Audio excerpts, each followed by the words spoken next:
బ్రహ్మదేవుడు సృష్టి కార్యక్రమాన్ని ప్రారంభిస్తూ మానసిక పుత్రులుగా సప్తఋషులను మొదలైనటువంటి వాళ్ళందరినీ కూడా సృష్టించి తన శరీరంలో సగభాగం నుంచి స్వయంభూమనువు, సగంలో నుంచి శతరూప అనేవాళ్ళని సృష్టించాడు. సృష్టించిన తర్వాత ఆ స్వయంభూమను శతరూపలకు ప్రియవ్రతుడు ఉత్తానపాదుడు అనేటువంటి బిడ్డలు పుట్టారు. వాళ్లలో ఉత్తానపాదుడు ధర్ముడి యొక్క కుమార్తె అయినటువంటి సూనృతాదేవి అనేటువంటి ఆమెను పెళ్లి చేసుకున్నాడు. సూనృతాదేవి వాళ్ళ నాయన పేరు ధర్ముడు, అంటే ఆయన పేరే ధర్ముడు, కూతురు పేరు సూనృత అని పెట్టాడు. సూనృత అంటే సత్యము అని అర్థం. కాబట్టి ఆ సూనృతాదేవి ఆ శకుంతల దుష్యంతుడితో మాట్లాడేటప్పుడు సూనృతాన్ని గురించి చెప్తుంది. సూనృతం అంటే చాలా గొప్పది, సత్యవాక్య పరిపాలన అనేటువంటిది చాలా గొప్పది. నుత జలపూరితం గులగునూతులు నూరిటి కంటే సూనృత వ్రత యొక్క బావి మేలు, మరి బావులు నూరిటి కన్న సత్క్రతువది మేలు, తత్క్రతు శతంబున కన్న సుతుండు మేలు, తత్సుత శతకంబు కంటే ఒక సూనృత వాక్యము మేలు చూడగన్ అని శకుంతల దుష్యంతుడితో అంటుందన్నమాట. సూనృతము అంటే సత్యము అని. వీటన్నిటికంటే కూడా అంటే కొడుకుల కన్నా, యజ్ఞయాగాది క్రతువులు చేసేదానికన్నా, బావులు దొవ్విచ్చేదానికన్నా, చెరువులు దొవ్విచ్చేదానికన్నా, వీటన్నిటికంటే కూడా ఒక సత్యమైన వాక్యం పలకడం అన్నిటికంటే ఫలితాన్ని ఇస్తుంది అని దుష్యంతుడితో అన్నది. అవన్నీ మనకు తర్వాత వస్తాయి. ఇక్కడ సూనృత అని పేరు పెట్టుకున్నారు. ఎందుకు చెప్పాను ఇంత విశేషం అంటే, ఇప్పుడు పెట్టుకునే పేర్లకు అప్పుడు పెట్టుకునే పేర్లకు తేడా చెప్పాను అనమాట. ఆ సూనృతను ఉత్తానపాదుడు వివాహం చేసుకున్నాడు. ఉత్తానపాదుడికి ధ్రువుడు, కీర్తిమంతుడు, ఆయుష్మంతుడు, మహాద్యుతి అనేటువంటి 4 కొడుకులు పుట్టారు. ఆ 4లో ధ్రువుడు పెద్దవాడు. ధ్రువుడు పెద్దవాడైతే ఆ ధ్రువుడి భార్య పేరు శంభువు అనేటువంటి ఆమె. ఆ శంభువుకి ధ్రువుడికి పుట్టినటువంటి సంతానాన్ని చెప్పుకునే ముందు ధ్రువుడి యొక్క విశేషం చెప్పుకోవాలి. ధ్రువుడు చాలా గొప్పవాడు, గొప్ప స్థానాన్ని సంపాదించాడు. ఆ ధ్రువుడు 3000 దివ్య సంవత్సరాలు తపస్సు చేశాడు. మామూలు సంవత్సరాలు కాదు, దివ్య సంవత్సరాలు. దివ్య సంవత్సరాలంటే దేవతా సంవత్సరాలు. మనకు సంవత్సరం అయితే దేవతలకు ఒక్కరోజు. అటువంటి సంవత్సరాలు, దేవతా సంవత్సరాలు 3000 సంవత్సరాలు తపస్సు చేసిన తర్వాత ఆయన తపస్సు ఫలించింది. ఆ తపస్సుకు ప్రతిఫలంగా ఆయనకు ధ్రువ నక్షత్రం అంటే ధ్రువ స్థానాన్ని ఇచ్చారు. ధ్రువ నక్షత్రం ఎక్కడ ఉంటుంది అంటే సప్తఋషి మండలాల కన్నా పై భాగంలో ఉంటుంది.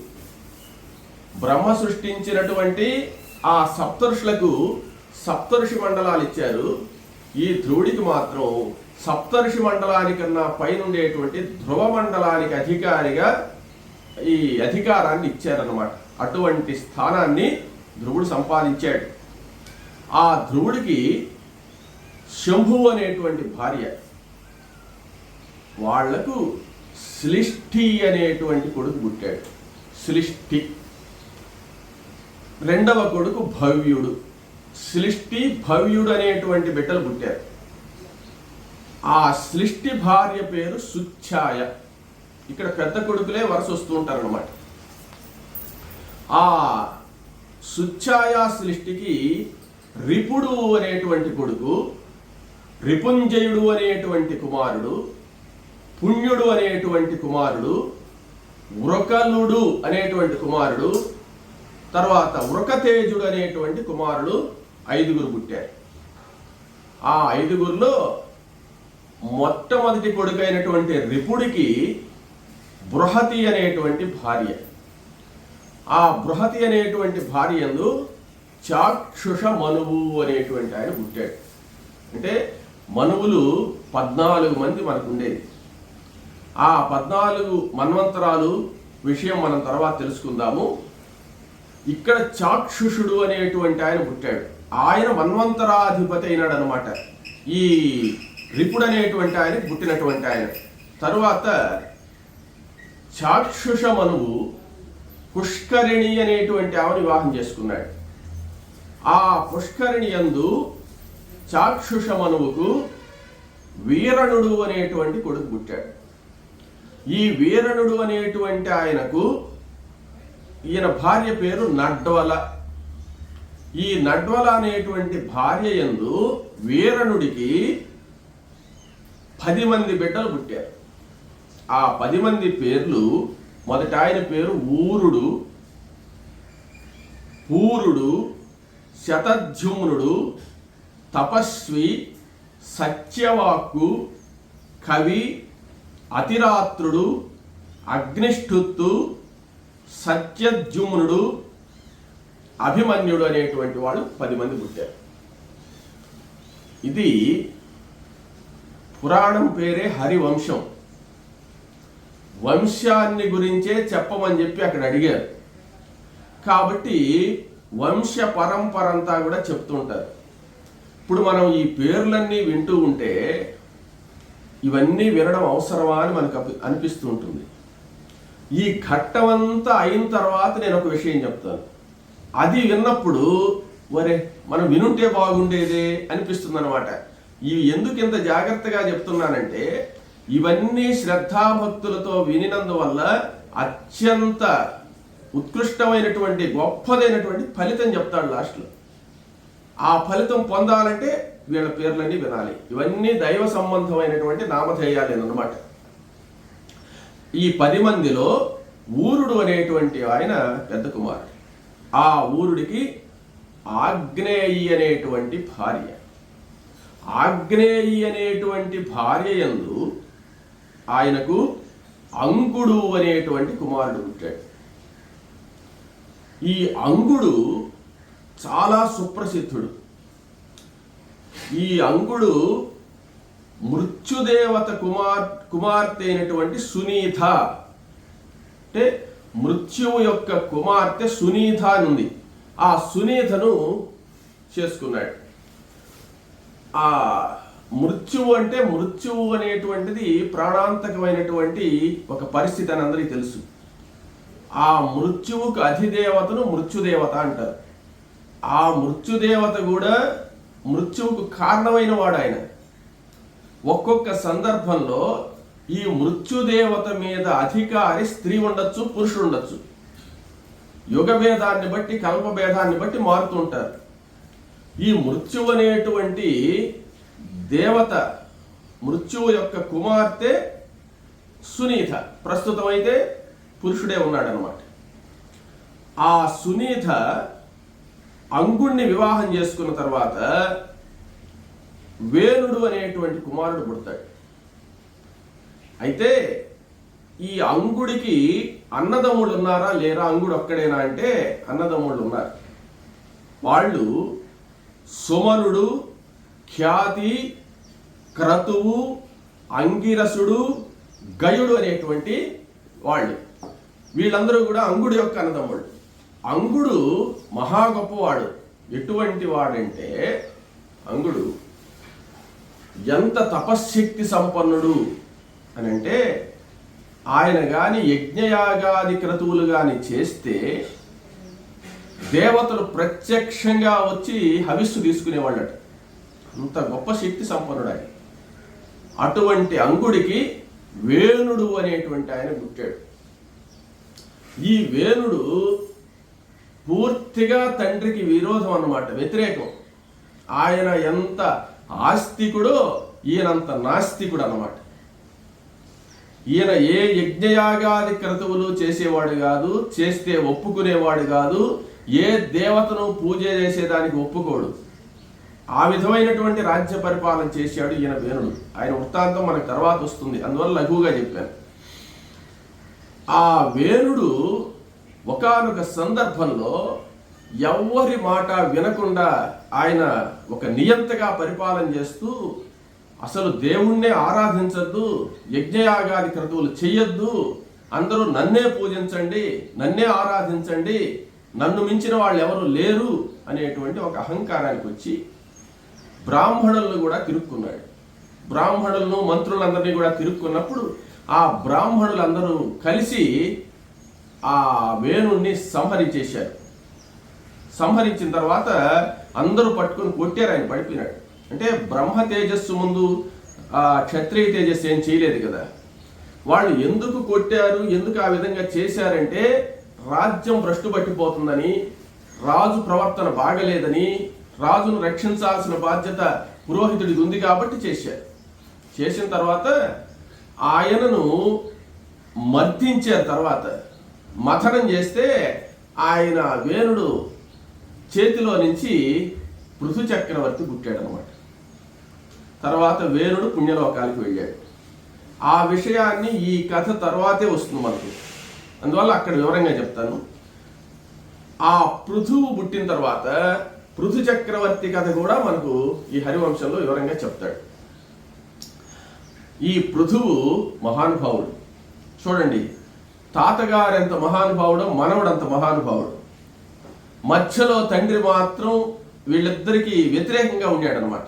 ఉన్నప్పటికీ కూడా పుణ్యలోకాలు పొందాడు. ఎందువల్ల అంటే ఇటువంటి గొప్ప కొడుకుకు తండ్రి కావడం, గొప్ప తండ్రికి పుత్రుడు కావడం కారణం అనమాట. ఈ పృథువు భూపరిపాలనంతా కూడా బ్రహ్మాండంగా చేసినటువంటి పృథు చక్రవర్తి. ఆయన యొక్క భూమిని కూడా ఒక గోవుగా తయారు చేసి గోవు ద్వారా అనేక రసాలన్నీ కూడా పిండి ప్రపంచాన్ని కాపాడినటువంటి వాడు పృథు చక్రవర్తి. ఆ వృత్తాంతం కూడా మనం తర్వాత చెప్పుకున్నాం. ఇక్కడ వంశం గురించే చెప్తున్నాం. ఆ పృథు మహారాజు యొక్క భార్య హవిర్ధాన అనేటువంటి ఆమె. ఈ హవిర్ధానకు పృథువుకు శిఖండి అనేటువంటి కుమారుడు, హవిర్ధానుడు అనేటువంటి కుమారుడు పుట్టారు. వీళ్ళలో పెద్దవాడైనటువంటి శిఖండి ధిషణ అనేటువంటి ఆమెను వివాహం చేసుకున్నాడు. ఆ శిఖండికి ధిషణకు కలిసి ప్రాచీన బర్హి అనేటువంటి కుమారుడు పుట్టాడు. ప్రాచీన బర్హి ఇంకా కూడా శుక్లుడు, గయుడు, కృష్ణుడు, అధ్వరుడు, అజినుడు అనేటువంటి బిడ్డలు పుట్టారు. ఈ 6 మందిలో పెద్దవాడు ప్రాచీన బర్హి. ప్రాచీన బర్హి సువర్ణ అనేటువంటి ఆమెను వివాహం చేసుకున్నాడు. ఆ సువర్ణకు ప్రాచీన బర్హి కలిసి 10 మంది బిడ్డలు. 10 మందిని కలిపి ప్రచేతస్సులు అని పిలుస్తారు. వాళ్ళొక గ్రూప్గా ఉంటారన్నమాట. వాళ్ళు ప్రచేతస్సులు అని 10 మంది పుట్టారు. ఈ ప్రచేతస్సులు ఏం చేశారంటే పుట్టగానే రాజ్య పరిపాలన అవన్నీ కూడా పక్కన పెట్టి 10,000 సంవత్సరాలు తపస్సు చేశారు. ముందు 10,000 సంవత్సరాలు తపస్సు చేస్తే ఆ బ్రహ్మ ప్రత్యక్షమై వాళ్ళకి కావాల్సిన వరాలన్నీ ఇచ్చారు. వీళ్ళు ఒక గ్రూప్గా ఉంటారన్నమాట. ప్రచేతస్సులందరూ వీళ్ళందరూ ఒకే సెట్గా ఉంటారు. వీళ్ళు ఏ పని చేసినా కలిసి చేసేటువంటి ఒక ఇది. వీళ్ళను చూసి, వీళ్ళ యొక్క ప్రవర్తన చూసి చాలా ఆనందపడి చంద్రుడు ఏం చేశాడంటే, చంద్రుడికి కుమార్తె మారిష అనే ఉంది. ఆ మారిష అనే అమ్మాయిని 10 మందికి ఇచ్చి పెళ్లి చేశారు. అంటే పాండవులకు ద్రౌపది నట్టిచ్చి చేశారు. అదేవిధంగా ప్రచేతసులు మారిష అనేటువంటి ఆమెను పెళ్లి చేసుకున్నారు. పెళ్లి చేసుకున్న తర్వాత ఆ ప్రచేతసులకు మారిషయందు దక్షుడు పుట్టాడు. ఈయన దక్ష ప్రజాపతి. ఈ దక్ష ప్రజాపతి సాక్షాత్తు ప్రజాపతి. ఈయన దక్ష ప్రజాపతి నాయన ఆ మారిషయందు పుట్టాడు అని చెప్పి వైశంపాయనుల వారు జనమేజయుడితో చెప్తున్నాడు. మనకు వినే వాళ్ళకి సందేహం రాదు, కానీ జనమేజయ మహారాజుకు సందేహం వచ్చిందనమాట. ఏమనంటే, అయ్యా ఇంతకుముందు పురాణం చెప్పినప్పుడు బ్రహ్మదేవుడి యొక్క అంగుష్టము నుంచి, పాద అంగుష్టము నుంచి దక్ష ప్రజాపతి పుట్టాడు అని చెప్పారు. ఇప్పుడేమంటే చంద్రుడి యొక్క కూతురు మారిషిని ఏమంటే ప్రచేతసులు పెళ్లి చేసుకుంటే దక్ష ప్రజాపతి ఇక్కడ పుట్టాడని చెప్తున్నారు. ఇక్కడేమో చంద్రుడి యొక్క కూతురి కొడుకైనాడు, ఆయన మనవడైనాడు. అక్కడేమో చంద్రుడికి మామగారైనాడు. ఎట్లా అంటే అప్పుడు అది ఎట్లా కుదురుతుంది, అది మీరేమన్నా పొరపాటు చెప్తున్నారా ఏమో ఒకసారి చూసుకోండి అని చెప్పి ఆ జనమేజీ మహారాజు అంటే అప్పుడు చెప్తున్నాడు నాయన, కల్ప భేదాలను బట్టి దక్ష ప్రజాపతి కానీ సప్త ఋషులు కానీ వీళ్ళందరూ కూడా ప్రతి కల్పంలో పుడుతూనే ఉంటారు. మళ్ళీ ఆ ప్రతి కల్పంలో పుట్టేటప్పుడు వాళ్ళ జన్మకు కారణము ఏదైనా కావచ్చు. ఒకానొక కల్పంలో బ్రహ్మదేవుడి యొక్క పాదాంగుష్టంలో నుంచి పుట్టుండొచ్చు. ఒకానొక కాలంలో ఇక్కడ మారిషి యందు ప్రచేతసులకు పుట్టుండొచ్చు. ఇంకొక జన్మలో ఇంకొకరికి పుట్టుండొచ్చు. ఎప్పుడు ఏ సందర్భంలో ఎక్కడ పుట్టినా దక్ష ప్రజాపతి ఒకడేను. వాళ్ళు ప్రతి కల్పంలో వాళ్ళతో అవసరం కాబట్టి పుడుతుంటారు. ఇంకొకటి ఏమంటే ఒక జన్మలో దక్ష ప్రజాపతి ఆ బ్రహ్మదేవుడి మానస పుత్రుడిగా పుట్టి తన యొక్క పుత్రికలైనటువంటి 27 మందిని చంద్రుడికి ఇచ్చాడన్నారు. ఇప్పుడు కూడా దక్ష ప్రజాపతికి నక్షత్రాలు పుడతారు. నక్షత్రాలకి తండ్రి దక్షుడే, ఎప్పుడైనా ఏ కల్పంలో అయినా.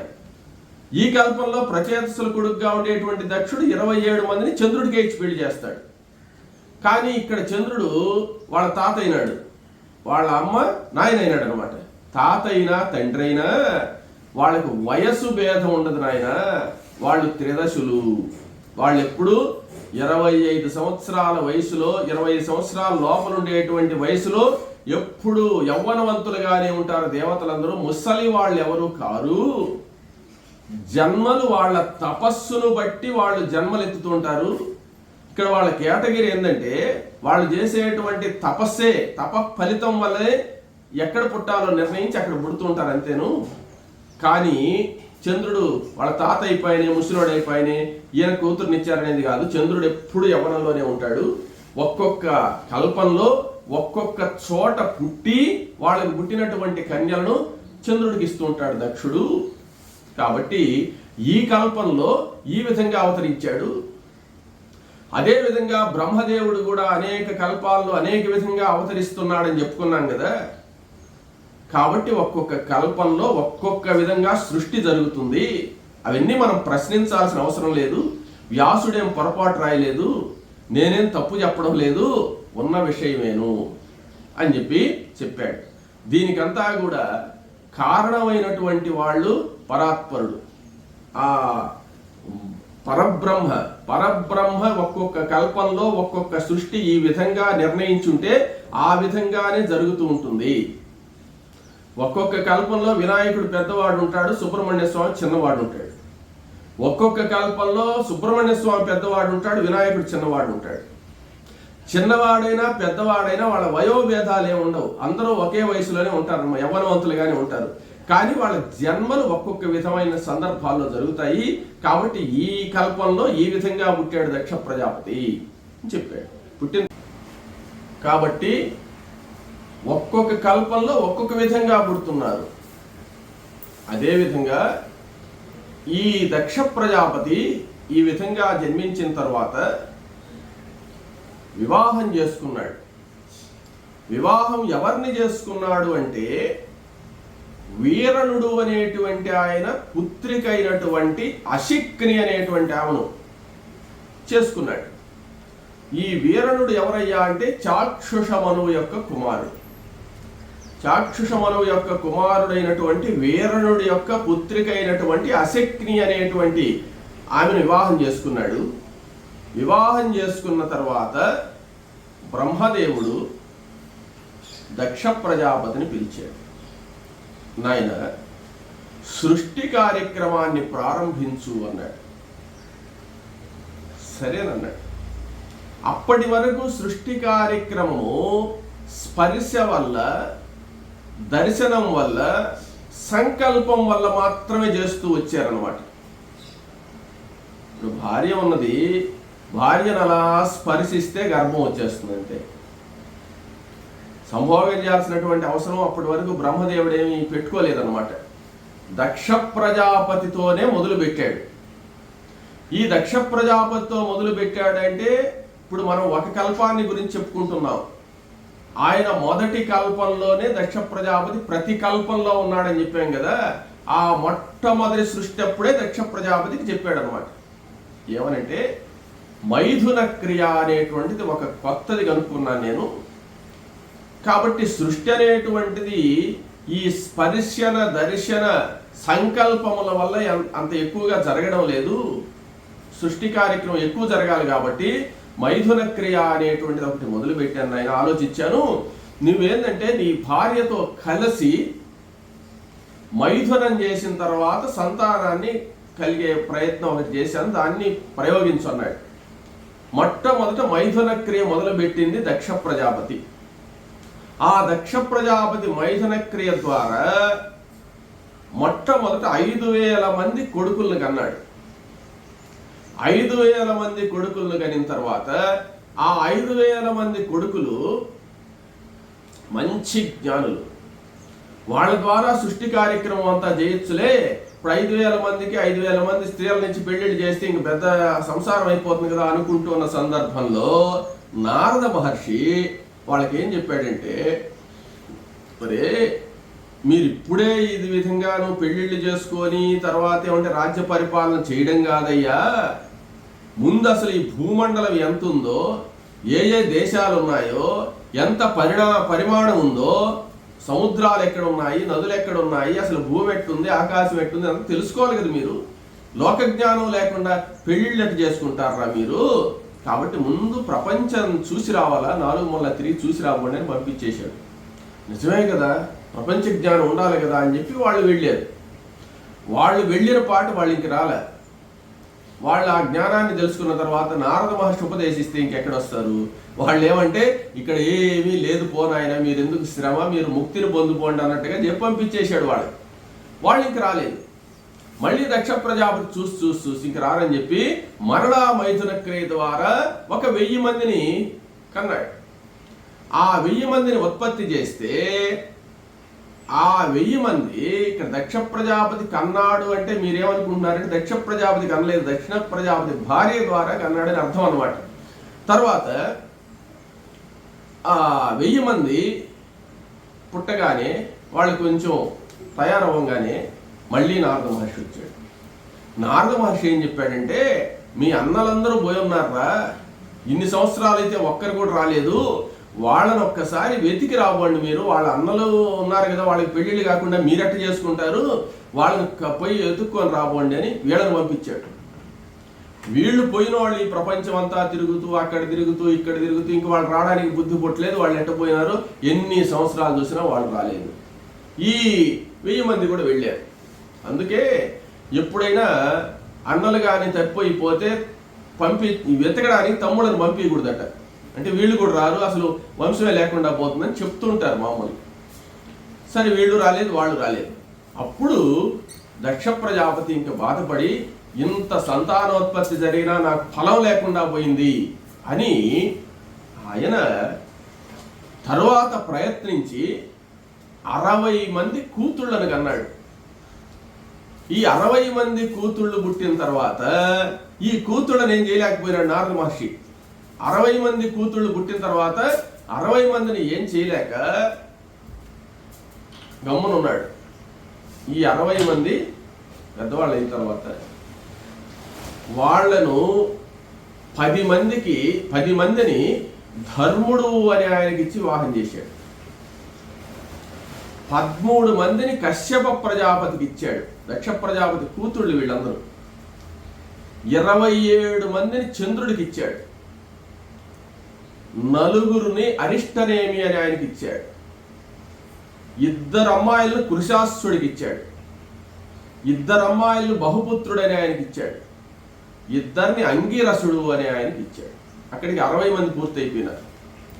ఈ 60 మంది కూడా వివాహాలు చేసుకుని తమ భర్తలతో సంసారం చేస్తూ సంతానాన్ని కంటున్నారు. ఈయన ఉద్దేశ్యం ఏంది? సంతానోత్పత్తి చేయడమే. అంటే జనం తక్కువగా ఉన్నారని, సృష్టిలో అన్ని అప్పుడేమీ లేవు, మొత్తం ప్రపంచం అంతా ఉంది కానీ అక్కడ ఎవరు లేరన్నమాట, జీవరాశులు ఏమి లేవు. ఆ జీవ ఉత్పత్తి చేయాలనే ఉద్దేశంతోనే వీళ్ళ సృష్టి జరిగింది. అప్పుడు దక్ష ప్రజాపతి బిడ్డలైనటువంటి 60 మంది వల్ల అనేక మంది సంతానం కలిగారు. అనేక మంది సంతానం కలిగితే ఆ అదితి కశ్యపులు అనేటువంటి వాళ్ళు ఉన్నారు కదా, ఆ కశ్యప ప్రజాపతికి 13 మందిని ఇచ్చారు కదా, ఆ 13 మందిలో అదితి దితి అనేవాళ్ళు ఉన్నారు. ఆ అదితికి పుట్టిన వాళ్ళందరినీ ఆదిత్యులు అంటారు, అంటే దేవతలు వాళ్ళు. దితికి పుట్టిన వాళ్ళందరూ దైత్యులు, అంటే రాక్షసులు. ఆ తండ్రి ఒకడే, తల్లులు ఇద్దరు, తల్లులు కూడా సొంత అప్పజెల్లి అనమాట. సరే, దితికి దైత్యులు పుట్టారు, అదితికి దేవతలు పుట్టారు. ఈ దేవతల్లో ప్రధానమైనటువంటి వాడు దేవేంద్రుడు, ఇంద్రుడు అనమాట. ఇంకా రాక్షసులు రకరకాల వాళ్ళు ఉన్నారు, వాళ్ళందరూ పుట్టారు. అయితే ఈ దాయాదులకు పుట్టింది మొదలుకొని తగులే. దేనికి తగులంటే కొట్టుకోరు, అరుచుకోవడం కాదు, పరిపాలన. అంటే అధికారం మాకు కావాలనేటువంటి ఒక గొడవ ఉంది. దాంతో ఈ దితిపుత్రులకు అదితిపుత్రులకు చాలాసార్లు యుద్ధాలు కూడా జరిగాయి. యుద్ధాలు జరిగిన తర్వాత ఈ యుద్ధంలో రాక్షసుల్ని చాలా మందిని చంపేశారు. వాళ్ళు దితిపుత్రులు చాలా మంది మరణించారు. ఆమెకు కడుపు మంట, నా బిడ్డలందరూ చనిపోయినారు కదా, అందరూ ఒకటే కదా, అన్నదమ్ముళ్లే కదా, రక్షించుకోవచ్చు కదా అని. సరే, ఈ విధంగా ఆమె ఆలోచించి ఒకానొకసారి కశ్యప ప్రజాపతి దగ్గరికి వెళ్ళింది, భర్త దగ్గర వెళ్ళి ఆయన ధ్యానంలో ఉన్నాడు. ధ్యానంలో ఉండి కళ్ళు తెరిచి చూసిన పాట దితి వచ్చింది. ఏం దితి వచ్చావన్నాడు. ఏం లేదు, నాకు సంతానాన్ని ఇచ్చావు, అదితికి సంతానాన్ని ఇచ్చావు, అదితి సంతానం అంతా బాగా అభివృద్ధి చెందారు. త్రిలోకాధిపతి అయినటువంటి ఆ యొక్క దేవేంద్రుడు, అంటే సకల లోకాలను పరిపాలించడానికి సమర్థుడైనటువంటి ఆ దేవేంద్రుడు అదితికి కొడుకుగా ఉన్నాడు. ఈ దేవతలందరూ కూడా ఆ దేవేంద్రుడినే నాయకుడిగా చేసుకొని ఉన్నారు. దేవేంద్రుడి ప్రభావం వల్ల రాక్షసులందరూ మరణిస్తున్నారు. నాకు దయచేసి ఆ దేవేంద్రుడిని సంహరించేటువంటి కొడుకు కావాలా అని కోరుకుంది. అప్పుడు కశ్యపుడు కళ్ళు మూసుకొని చూసి, నిజమే కదా, వాళ్ళు బిడ్డలే వీళ్ళు బిడ్డలే, కానీ ఏమో కోరుకోవడంలో మాత్రం తప్పే ఉంది, పుత్రశోకంతో వచ్చింది, చాలా మంది బిడ్డలు చనిపోయినారు కదా. సరే దితి, నీకు అలాగే కలిగేటట్టు చేస్తాను, కానీ అంత ప్రభావవంతుడైనటువంటి అంత ప్రభావం కలిగిన బిడ్డ పుట్టాలంటే నీవు 100 సంవత్సరాలు దీక్షతో ఉండి గర్భాన్ని మొయ్యాలి. ఎటువంటి దీక్ష అంటే కఠిన నియమాలు గాని ఉండి నేను చెప్పినట్టుగా నేను ఉండగలిస్తే, 100 సంవత్సరాలు నీ గర్భంలో బిడ్డను గాని మొయ్యగలిస్తే ఆ పుట్టినటువంటి బిడ్డ ఖచ్చితంగా దేవేంద్రుడిని సంహరించేవాడే పుడతాడు, దేవేంద్రుడి కంటే బలపరాక్రమాలు కలిగినటువంటి వాడు నీకు పుడతాడని చెప్పాడు. సరే, ఎంత కఠిన నియమాలైనా కానీ నేను పాటిస్తానని ఆమె చెప్పింది. అప్పుడు కశ్యప ప్రజాపతి ఆమెకు గర్భాధానం చేశాడు. ఆమె గర్భంలో ఆ పిండం తయారవుతుంది. ఆయన ఏం చేశాడంటే, గర్భాధానం అయిన తర్వాత, దితి, నేను తపస్సుకు పోతున్నాను, నీ గర్భాన్ని జాగ్రత్తగా రక్షించుకో, 100 సంవత్సరాలు నేను చెప్పిన నియమాన్ని కానీ నువ్వు ఉంటే 100 సంవత్సరాలు అయిన తర్వాత నీకు బిడ్డ పుడతాడు, జాగ్రత్త, దేవేంద్రుడి కంటే గొప్పవాడు పుట్టి దేవేంద్రుడిని సంహరించేవాడు పుడతాడని చెప్పాడు. ఆమె సరేనని చెప్పింది. ఏమిటి నియమాలంటే, త్రిశ్రవణ ముదకోపస్పర్శి, 3 పూట్ల స్నానం చేయాలి, కాళ్ళు కడుక్కోకుండా పండుకోకూడదు, ఉపవాసాలు ఉండాలి, తీవ్ర ఉపవాసాలు, అంటే ఒక్కొక్క సందర్భంలో ఒక్కొక్క రకమైనటువంటి ఉపవాసం అన్నమాట. ఆ ఉపవాస దీక్షలు, ఈ స్నానాది అనుష్ఠానాలు, తరువాత ఆచారములు ఎట్లెట్లుండాలా, ఎక్కడంటే అక్కడ కూర్చొని తలదూకోవడం పనికిరాదు, ఎట్లంటే అట్ట మాట్లాడడం పనికిరాదు, పరుషవాక్యాలు మాట్లాడకూడదు, సత్యమే పలకాల, ఎప్పుడంటే అసుర సంధ్య వేళ అటువంటప్పుడు నిద్రించకూడదు, సంధ్యాకాలాల్లో నిద్రించకూడదు, ఆహారాన్ని నియమం ప్రకారం ఏ సందర్భంలో తీసుకోవాలో ఆ సందర్భంలో తీసుకోవాలా అని చాలా కఠిన నియమాలు చెప్పాడు. వాటన్నిటికీ ఒప్పుకుందాలి. ఒప్పుకున్న తర్వాత కశ్యప ప్రజాపతి తపస్సుకు వెళ్ళిపోయినాడు. ఏమైందంటే గర్భం వచ్చింది. గర్భాన్ని మోస్తూ జాగ్రత్తగా 100 సంవత్సరాల లోపలుండే బిడ్డను కాపాడాలని చేస్తూ ఉంది ఉపవాస దీక్షలు. ఈ విషయం దేవేంద్రుడు తెలుసుకున్నాడు. ఓహో, మా పిన్నమ్మ గారు నన్ను సంహరించేటువంటి బిడ్డ కావాలని చెప్పి మా తండ్రి గారిని ప్రార్థించి గర్భం ధరించుంది.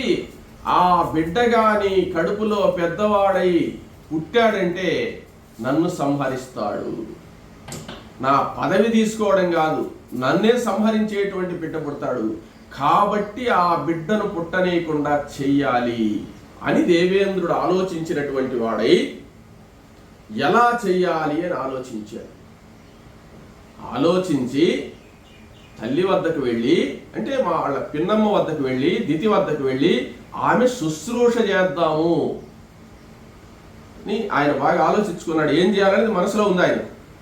అప్పుడు ఒకానొక రోజు ఆ దితి వద్దకు వచ్చి ఆమెకు నమస్కారం చేసి, అమ్మ, నువ్వు గర్భంతో ఉన్నావు కదా, నువ్వు అన్ని పనులు చేసుకోలేవు కదా తల్లి, మాతృసేవ అన్నిటికంటే గొప్పది కదా, నేను నీ సేవ చేస్తూ నీకు ఏం కావాలన్నా నేను అందిస్తూ ఉంటాను, అన్ని సపర్యలు నీకు చేస్తాను తల్లి అని చెప్పిన పాట. ఆమె చాలా సంతోషపడి, నాయన నీవు చాలా మంచివాడివి, నా సపర్యలు చేస్తూ ఉండు, నా గర్భంలో నీతో సమానమైనటువంటి బిడ్డ పుడతాడు, పుట్టిన తర్వాత ఇద్దరూ కలిసి రాజ్య పరిపాలన చేసుకొని హాయిగా ఉండండి రా అని చెప్పింది. అలాగే అమ్మ అని నమస్కారం చేశాడు. సపర్యలు చేస్తూ ఉన్నాడు. ఆమె గర్భంతో ఉన్నది. తర్వాత ఏం జరిగిందనేటువంటి విషయాన్ని తర్వాత తెలుసుకుందాం.